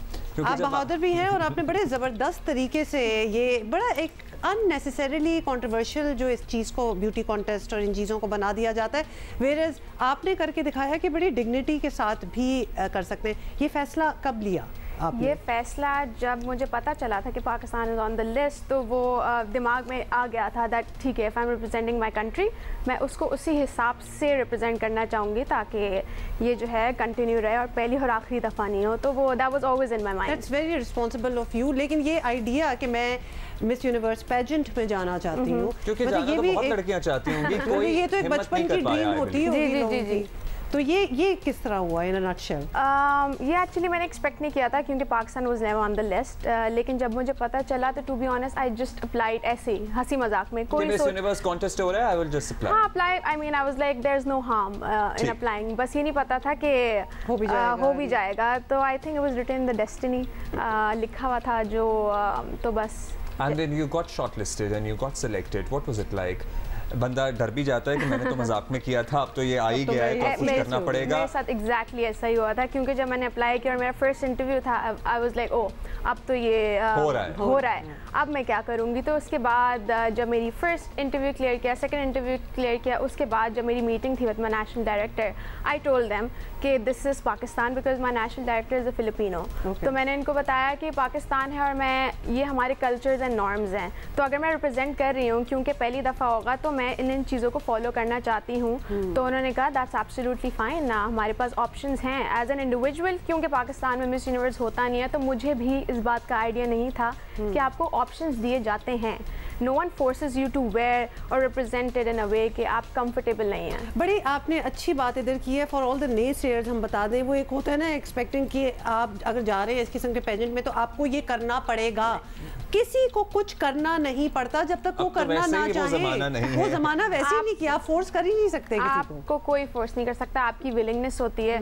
और आप, मुझे लगता है कि आप जिस तरीके से इंसान को समझाएं और अगर चीज़ एक सेंस बन रही है तो I think everything is acceptable. अच्छा, तो फिर ये आपकी इन्हीं चॉइसेस की वजह से बहुत से जो क्रिटिसिज्म थी, जो एक डिबेट छिड़ गई थी जब आप जा रही थी, वो खत्म हो गई, तो वो भी खत्म हो गई ना, क्योंकि आपने करके फिर दिखा दिया। In fact tables have turned in a way कि मैंने कभी इमेजिन नहीं किया था और मुझे जितना सपोर्ट पाकिस्तान से मिला है मैंने उस तरीके से इमेजिन नहीं किया था। और मुझे काफ़ी सारी लड़कियों के मैसेजेस आए कि थैंक यू, कि हमें कभी नहीं लगता था कि हम ऐसे किसी कंपटीशन में कभी हिस्सा ले सकते हैं। And with dignity. यस, ये बहुत बड़ी बात है। paving the way out there for many girls. अच्छा, एक और कंफ्यूजन थी लोगों की, सॉरी, वो कंफ्यूजन ये थी कि आपने जो रिप्रेजेंट किया पाकिस्तान को, आप एक्चुअली पाकिस्तान में नहीं रहती, तो you are you know dual national. मुझे बहुत अच्छा, ये क्योंकि इससे पहले ये होता रहा है, ये पता है क्या होता है कि मिस अमेरिका फलां ढमका, वो होते क्या है, अमेरिकन पाकिस्तानी होते हैं, ब्रिटिश पाकिस्तानी, और वो होते भी वहीं के हैं, वो इधर नहीं पाले बड़े होते। अच्छा, in any beauty pageant if you are dual national, जैसे अगर मैं हाफ अमेरिकन हूँ हाफ पाकिस्तानी हूँ, तो मैं अमेरिका से भी अप्लाई कर सकती हूँ और पाकिस्तान से भी। लेकिन लोगों के दिमाग में मिसकंसेप्शन इस वजह से थी, मेरे नाम की वजह से, क्योंकि my name is Erica Robin. और मुझे ऐसा लगता है कि पाकिस्तान में भी कुछ लोगों को आइडिया नहीं है कि 1% माइनॉरिटी में ऐसे नाम होते हैं। तो आई थिंक वहाँ से जो है कंफ्यूजन आ रही थी कि लोगों को लग रहा था कि मैं अमेरिकन हूँ और मैं पाकिस्तान में नहीं रहती हूँ। लेकिन आई थिंक पाकिस्तान को वैसे I have a friend named Robin, so I have always lived my life here. लेकिन आई थिंक ये सारी मिसकंसेप्शन आहिस्ता आहिस्ता करके क्लियर हो रही हैं। So Erica, how was the experience like? ये तजुर्बा हम आपसे इसलिए जानना चाहते हैं बिकॉज हमारा फर्स्ट हैंड एक्सपीरियंस तो है नहीं किसी से पूछने का कि भाई you how does it feel to be a part of you know this gang जहां 84 ममालिक की 84 मुल्कों की लड़कियां हैं, रिप्रेजेंटेशन है, there is competition as well, बहुत लर्निंग एक्सपीरियंस भी है। How was it like? It was one in a lifetime experience. और मुझे ऐसा लगता है जब इंटरनेशनली आप अपने कंट्री को रिप्रेजेंट करें फॉर द फर्स्ट टाइम, तो आपको बस आपके दिमाग में होता है कि मैं सब बताना चाहती हूँ अपने कंट्री के बारे में, क्योंकि बहुत सारे लोगों को मिसकंसेप्शन है कि ओ अच्छा पाकिस्तानी ऐसे होते हैं। जैसे मुझसे बहुत सारे लोग सवाल पूछे थे, आपकी अंग्रेज़ी इतनी अच्छी कैसे है, आप तो पाकिस्तान से। हमने कहा क्यों, हमारे पास बहुत अच्छे स्कूल कॉलेजेस और एजुकेशन सिस्टम हमारा अच्छा है। तो इस तरीके के बहुत सारे सवाल थे, उनको भी नहीं पता था कि पाकिस्तान में माइनॉरिटीज़ भी हैं। तो आई थिंक जब आप इंटरनेशनल प्लेटफॉर्म पे जाएं, you just have to show the best of your country, क्योंकि ऐसे आई डोंट थिंक सो ऐसे इतनी अपॉर्चुनिटीज़ मिलती हैं to showcase the brighter side of your country. तो बस यही था कि यही मोटो था कि जाके बहुत अच्छे से रिप्रेजेंट करके आना है कि बस अब ये कंटिन्यू रहे। अच्छा, आप बहुत अच्छा बोलती हैं, कॉन्फिडेंस आपका ज़बरदस्त है, तो वो चीज़ें तो हमारे पास हमने खुद ही देख ली, समझ ली। जो आउटफिट्स आपने, because Miss Universe is a lot to do with costumes, जो आपने चूज़ किए, पिक किए, स्पेशली अ फ्यू टाइम्स जब आपने अपना सर भी कवर किया, मतलब वो बड़े कॉन्शियस चॉइसेस हमें लग रहे थे। ये सिलेक्शन कैसे हुई? मेरी टीम और हमने साथ मिल के बैठ के पूरे आउटफिट डिज़ाइन किए। नेशनल कॉस्ट्यूम खाड़ी ने किया, तो खाड़ी की तरफ से तो मैं बिल्कुल मुतमईन थी, बिकॉज आई न्यू दैट वो तो कर ही लेंगे। कि वो तो कर ही लेंगे, बट फॉर माय जो मेरा फाइनल गाउन था उसके लिए उन्होंने मुझे जो है वो final gown is the one जहां पे आपने वेल पहनी हुई है, वो फाइनल गाउन है। Okay, because we are showing that on screen right now. तो फिर उन्होंने मुझे जब डिज़ाइन भेजा, क्योंकि मैं इनको पहले से एक्सप्लेन कर चुकी थी कि ये हमारे कल्चर होते हैं, शलवार कमीज़ होता है, घाघरा चोल रही होती है, तो मैं इनको ऑलरेडी रेफरेंसेस दिखा चुकी थी, तो उन्होंने उसी हिसाब से वो किया। और एक चीज़ जो मैंने उससे सीखी है, क्योंकि out of I think all the 84 countries जो पाकिस्तान का गाउन था वो नंबर 1 था। यस, वो नंबर 1 था। और डिफरेंट होगा ना, ऑब्वियसली कौन वरना इस तरह करता है। बहुत डिफरेंट था, और मुझे खुद पहन के ये चीज़ रियलाइज हुई कि आप इतने मॉडेस्ट हो के भी इतना कॉन्फिडेंट आप फील कर सकते हैं। That was something very new for me as well. और ये जो पंखा है ना, ये भी आइकॉनिक बन गया। हाँ, ये हम आपका मोखाड़ी वाला दिखा रहे हैं। लेकिन डिस्पाइट योर चॉइसेस, डिस्पाइट जो चीज़ें उन्होंने शायद पहले नहीं देखी होंगी, द फैक्ट दैट यू वोर अ वेल एंड ऑल, फिर भी आप टॉप 20 में गई हैं। तो ये भी एक बड़ा there is a message in there कि आपकी ग्रोथ में कोई रुकावट नहीं आने वाली if you do it confidently, if you have your head on your shoulders, you know exactly what you are doing. और ये कोई 25 लड़कियां नहीं है जिसमें से टॉप 20 में जा रही हैं, ये 84 ममालिक की रिप्रेजेंटेशन में से आप टॉप 20 में जा रहे हैं और पहली दफ़ा अब रिप्रेजेंट कर रहे हैं अपने मुल्क को, तो ये तो बहुत बड़ी अचीवमेंट है। उसके बाद नेचुरल एक यू नो हमारे पास क्या एग्जांपल है, हमारे सामने Aishwarya Rai, Sushmita Sen and the list goes on, वो वाली सारी एग्जांपल हैं कि कोई भी पेजेंट वो तो टाइटल जीतते हैं, लेकिन आप हमारे लिए तो आप जीत के ही आई हैं। सो एक नेचुरल बात होता है कि भाई आप अदाकारी करेंगे, आप हीरोइन बनेंगी, हमारी फिल्में तो उस तरह से नहीं है। बॉलीवुड इंडिया में तो ये ऑटोमेटिक है, इधर क्या होगा क्योंकि ये तो पहली बार हो रहा है। तो अब तो हो ही रहा होगा आई एम श्योर। अब तो आई थिंक अभी मैं आई हूँ कुछ दिन हुए, तो मैं बस वेट कर रही हूँ। अभी already I'm already working model, मुझे 3 साल हो गए, लेकिन as far as acting वगैरह की बात है तो I'll wait and see what the opportunities are. अगर and we are sure that you'll be wise to pick you know because अब आपको वो स्टैंडर्ड जो है उसको रखना है। मूवीज वगैरह में हम देखते हैं जब ये Miss World, Miss Universe type pageant, beauty pageants जब होते हैं, तो उनमें जितनी दोस्तियाँ होती हैं उतनी लगती भी है कुछ लोगों की कंपटीशन। और एटलीस्ट मूवीज में तो हमने यही देखा, अमेरिका होके आई है तो हम इनसे पूछे, ऐसा होता है? अच्छा, मेरे दिमाग में बिल्कुल ऐसी था, क्योंकि कभी कोई पाकिस्तान से गया नहीं और हमेशा टीवी पे देखा है, but it's not like a competition. मैंने ये बात पहले भी बोली थी, कॉम्पिटिशन आपका सिर्फ आपके साथ है। आप 84 लड़कियों के साथ कैसे मुकाबला कर सकते हैं? हर कंटेस्टेंट किसी ना किसी चीज़ में आपसे बेहतर है। तो I think instead of comparing, किसी ना किसी चीज़ में बहुत सबसे बेहतर है। जी बिल्कुल। तो instead of comparing I think आप अपने आप पे फोकस करें, क्योंकि वो इंडिविजुअली हर इंसान को देखते हैं, कंपैरिजन नहीं होता कि कौन सबसे बेहतर है। तो आई थिंक ये चीज़ मुझे कंपटीशन में जाके फील नहीं हुई। इनफैक्ट बहुत सारी लड़कियों को बहुत सारी चीज़ों में हेल्प भी कर रही थी। जैसे अगर कोई चीज़ मुझे नहीं आती है तो मैं किसी और कंट्री को सिखा रही हूँ, उनको नहीं कुछ आता है तो मुझसे पूछ रही हैं, तो it was more like a family. अच्छा, अब how much of is it about beauty and how much of it is about the intelligence and intellect and how you want to contribute to the world? अच्छा, ये भी एक और misconception आपने बहुत अच्छा सवाल किया है कि लोगों को लगता है कि आप खूबसूरत हैं, तो अब आप कैसे 84 लड़की में अगेन बताएंगे कि अच्छा इनकी आंखें बहुत सबसे ज़्यादा प्यारी है, अपने मुल्कों से तो सबसे ज़्यादा खूबसूरत ही आई होगी ना सारी। एग्जैक्टली, तो ये नहीं होती, आपका पर्पस होना चाहिए। इनफैक्ट जब आपकी सिलेक्शन भी होती है वो आपसे पहला सवाल ही पूछते हैं, why do you want to join Miss Universe? और ये नहीं कि अच्छा जी मैं खूबसूरत हूँ, मुझे बात करनी आती है तो मुझे ज्वाइन करना है। आप रीज़न बताते हैं कि अगर आपकी कंट्री में कोई इशू है जिसको आपको हाईलाइट करना है, उस पर आप कैसे काम करेंगी, तो उस पर आप बात करते हैं, इशू डिस्कस करते हैं। आपने क्या बताया? Women education for women in Pakistan और एंटी जेंडर बायस, क्योंकि मैं एक मॉडलिंग फील्ड में हूँ एंड आई रियली वांट कि मीडिया और आर्ट फील्ड में लड़कियाँ बहुत ज़्यादा से ज़्यादा पार्टिसिपेट करें, क्योंकि मुझे ऐसा लगता है कि अपॉर्चुनिटीज़ कम है और घर से परमिशन नहीं मिलती है। तो आई थिंक अगर हम इस बारे में और बात करें तो बहुत सारी मिसकंसेप्शन क्लियर होगी, जैसे ब्यूटी पैजेंट के बारे में क्लियर हुई है। तो आई थिंक अगर बात की जाए और एक्सप्लेन किया जाए कि everything is possible if you are talented, और आई डोंट थिंक सो कि कोई भी फील्ड आपके लिए बुरी है। तो ये जो थी मेरी 2 मेन एडवोकेसी थी जिनके बारे में मैंने डिस्कस किया था। ऑब्जर्वेशन मेरी बचपन से है, चलें वो तो सारे इंटेलेक्ट और इंटेलिजेंस और कंट्रीब्यूटिंग टू द वर्ल्ड, लेकिन ब्यूटी पैजेंट में होने के लिए आपकी स्माइल परफेक्ट होनी चाहिए। Oh yes, that is true. ऐसे है ना, because every woman that we have come across ever had a perfect smile. इस पे हमने ट्रेनिंग भी थी, क्योंकि मैं मॉडल हूँ, क्यों, और आपको पता है शूट्स में मॉडल्स तो इतना स्माइल नहीं करती हैं। तो जो सबसे छोटी मिनिमम चीज़ें थी उस पर मुझे सबसे ज़्यादा टाइम लगा था, क्योंकि वो प्रैक्टिस में नहीं थी। लेकिन उस पर मुझे सिखाते हैं आपको कि आपने कितना स्माइल, एक मंथ की ट्रेनिंग शेयर करते हैं। बस आप शीशे के सामने खड़े होके स्माइल करते रहे। और आप देखें कि आपने कितने होंठ खोलने और कितने नहीं खोलने। नहीं, वो तो हर किसी की नेचुरल स्माइल होती है। जी जी, नेचुरल बेसिकली जेन्युइन होनी चाहिए, आंखों तक आए आपकी, and you are not faking it. मेरा ख्याल है यही चीजें होंगी। सो इस सारे ड्यूरेशन में कितना अरसा फिर आपकी ट्रेनिंग और फिर पेजेंट, मतलब कितने 2.5 months 2.5 months। 1 महीना मैं फिलीपींस में थी ट्रेनिंग के लिए। फिर तो सारे कंटेस्टेंट्स आ जाते हैं फिलीपींस ट्रेनिंग के लिए या आप वहाँ? नहीं, सो बेसिकली आप मैं आपको प्रोसीजर समझाती हूँ। आप जब अप्लाई करते हैं तो एक पूल होता है जिसमें से लड़कियाँ सिलेक्ट होती हैं, जिसमें से आई थिंक 200+ का पूल था। फिर टॉप 20 सिलेक्ट हुई। फिर टॉप 20 के बाद टॉप 5 नेशनल कंपटीशन के लिए मालदीव्स गई थी, जिसमें से और 4 पाकिस्तानी लड़कियाँ और थीं, जिसमें से मैं जीती थी। उसके बाद जो विनर होता है वो ट्रेनिंग के लिए जाता है sir. Okay, so there is a competition at home, so easy. Yes. and उसमें से आप जीती और उसके बाद आप आगे। It's a long procedure, local. It is a very long procedure. तो हर दफा ये फिलीपींस ही जाते हैं या every year is a different country? It depends because हमारा national director miss Universe Pakistan का फिलिपिनो, तो फिलीपींस में ही ट्रेनिंग होगी। Wonderful, Erica, it was good to have you over. Thank you so much for having me. Good for luck for the future projects. जबरदस्त, अच्छा लगा आपसे बात करके। So there you have, बहुत सी मिसकंसेप्शंस वगैरह थी, सब क्लियर हो गया जी। एरिका आ गई, हमने उनसे गप्पे भी लगा ली। इंशाल्लाह। Have a great weekend. Bye.